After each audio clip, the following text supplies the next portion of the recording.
Hello guys, welcome to back my channel. तो आज हम पढ़ने वाले हैं आरबीएससी 10th में चैप्टर नंबर 3 दो चर वाले रैखिक समीकरण युग्म exercise 3.1 complete solution easy method short trick के साथ हम शुरू करने वाले हैं। तो चलिए अपन चलते हैं क्वेश्चन पर। तो दो चर वाले रैखिक समीकरण युग्म इंट्रोड्यूस करते हैं कि अगर अपन दो चर वाली रैखिक समीकरण कैसी होती है तो अपन समझ सकते हैं कि a1x plus b1y plus c1 बराबर 0, a2x plus b2y plus c2 बराबर 0। ये अपने पास दो रैखिक समीकरण हैं। इनसे अगर प्रश्न कैसे आते हैं कि प्रतिच्छेद रेखाएं, संपाती रेखाएं, समांतर रेखाएं, बताइए कौन सी रेखाएं हैं। तो दो रैखिक समीकरण दी जाएगी, आपको पूछा जाएगा प्रतिच्छेद संपाती समांतर रेखाएं बताइए। प्रतिच्छेद रेखा वह रेखा होती है जिसमें a1/a2 नॉट इक्वल b1/b2, मतलब कहने का मतलब a1/a2 और b1/b2 का मान अलग अलग होता है, तो वह रेखा प्रतिच्छेद करती है। संपाती रेखा का मान a1/a2 बराबर b1/b2 बराबर c1/c2, कहने का मतलब है कि अगर तीनों मान समान आएंगे तो वह रेखा संपाती होती है। समांतर रेखाएं, समांतर रेखा का मतलब होता है a1/a2 बराबर b1/b2 नॉट इक्वल c1/c2। अगर कोई रेखा समांतर है तो अपन को कैसे पता चलेगा कि a1/a2 b1/b2 इन दोनों का मान अगर समान आएगा और c1/c2 का मान अलग आएगा, दो मान समान, शुरू के आखिरी का मान c1/c2 का मान अलग आएगा, तो कहने का मतलब वह रेखा समांतर है। इसी प्रकार जो रेखा प्रतिच्छेद भी करती है और संपाती भी होती है उसी रेखा को संगत कहते हैं, और जो रेखा समांतर होती है उसी रेखा को असंगत कहते हैं। ये यहीं पे हम समझ लेते हैं क्योंकि क्वेश्चन दो बनेंगे, इसमें संगत रेखाएं और असंगत रेखाएं बताइए कौन रेखा प्रतिच्छेद संपाती समांतर है। ये दो क्वेश्चन बनेंगे। तो अपन चलते हैं क्वेश्चन पर। तो ये हम आ गए हैं, अनुपात दिए गए हैं, इनमें अपने को पूछा गया है प्रतिच्छेद और संपाती, प्रतिच्छेद समांतर संपाती रेखाएं बताइए। तो अपन चलते हैं पहले क्वेश्चन पर। 5x माइनस 4y प्लस 8 बराबर 0, 7x प्लस 6y माइनस 9 बराबर 0। अपन इनको पहली समीकरण देते थे 5x माइनस 4y प्लस 8 बराबर 0 को रैखिक समीकरण युग्म अपन लिख देते हैं a1x plus b1y plus c1 बराबर 0। ये अपनी पहली समीकरण है। दूसरी समीकरण 7x प्लस 6y माइनस 9 बराबर 0, a2x plus b2y plus c2 बराबर 0। ये अपन दूसरी समीकरण दे देते हैं। यहाँ से हमको a1 और b1 c1 a2 b2 c2 के मान लिखने हैं। तो हम देखते हैं रैखिक समीकरण युग्म का प्रतिच्छेद के लिए, समानुपाती के लिए, समांतर के लिए कैसे क्या होता है। तो a1/a2, a1 का मान 5 है, a2 का मान 7 है, 5/7 b1/b2 -4/6 c1/c2 8/-9। तो हम देखते हैं कि a1/a2 b1/b2 का मान अलग अलग हैं, तो यह रेखा क्या है, प्रतिच्छेद। हमने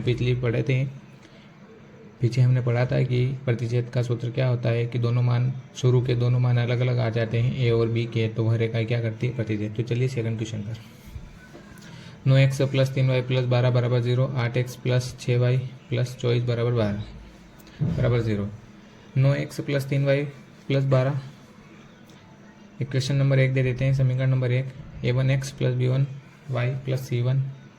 फिर हम दूसरी समीकरण देखते हैं 18x प्लस 6y प्लस 24, समीकरण नंबर 2 दे देते हैं a2x plus b2y plus c2। ठीक है, यहाँ से हम a1 a2 b1 b2 c1 c2 के मान लिखते हैं। a1/a2 के मान आए 9/18, इनको हमने 9 से काटा तो 1/2 आ गई।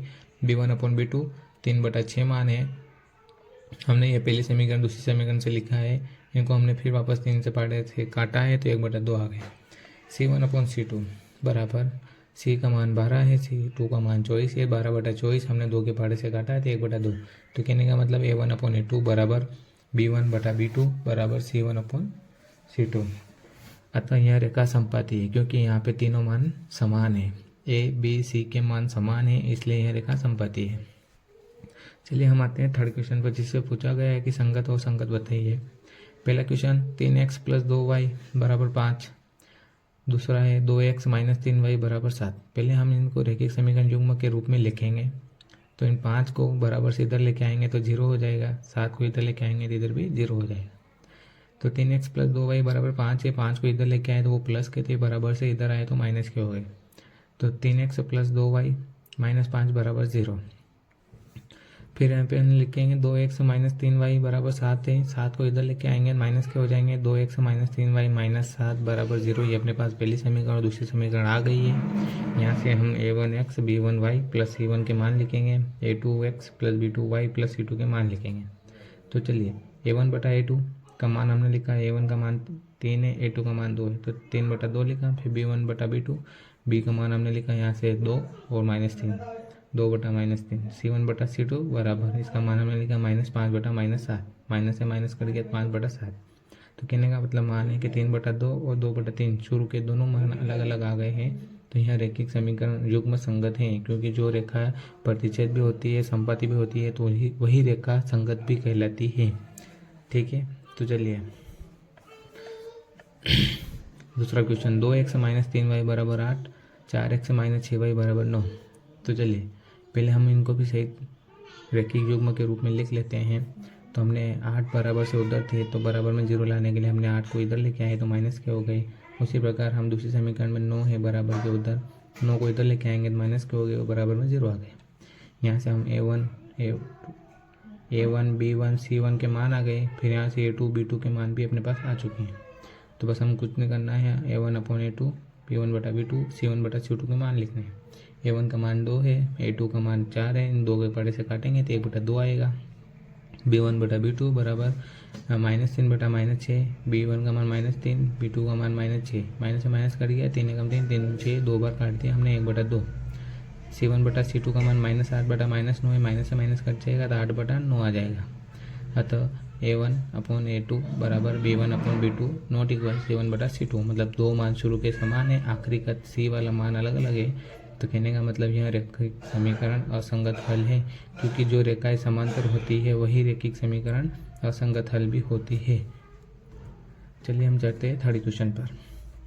3x बटा 2 x प्लस 5 बटा 3 y बराबर 7, 9x माइनस 10y बराबर 4। हम पहले इनको सोल्व कर लेते हैं। 2 का गुणा पहले 3 से करेंगे तो 6 आ जाएंगे। यहाँ पे हमने बटरफ्लाई मेथड लगाया है फ्रैक्शन वाला। 3 का मल्टीपल 3 से किया 9x, 2 का मल्टीपल 5 से किया 10x, 10y बराबर 7।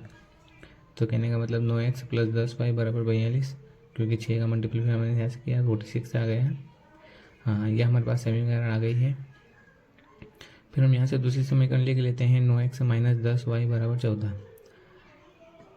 14 को अगर बराबर से इधर लेके आएंगे बराबर में 0 हो जाएगा, ये अपने रैखिक समीकरण के रूप में आ जाएगा, तो माइनस हो गया। फिर लिखें यहाँ पे 9x प्लस 10y माइनस 42 बराबर 0, 9x प्लस 10y माइनस 14 बराबर 0। ये अपने पास दोनों समीकरण आ चुके हैं। यहाँ से बस हमको a1 a2 b1 b2 c1 c2 के मान लिखने हैं। तो a1 का मान 9 है, a2 का मान 9 है, बराबर 1 आ गया। b का मान 10 है, b2 का मान भी 10 है, बराबर 1 आ गया। c1 ओपन c2 का मान 42 बटा 14 है, तो इनको 14 के पारे से काटेंगे तो 3 आ जाएंगे। तो यहाँ पर भी देखिए a1 अपॉन a2 बराबर b1 upon b2 not equal c1 बटा c2 है। अतः ये समीकरण युग्म असंगत हल है, क्योंकि इसी को हम समांतर रेखाएं भी कहते हैं। समांतर रेखा का हल भी यही होता है। ठीक है, थैंक यू। अगर आप सबको अच्छा लगा हो तो मुझे चैनल को सब्सक्राइब करके बताइएगा। Chanel subscribe and share like.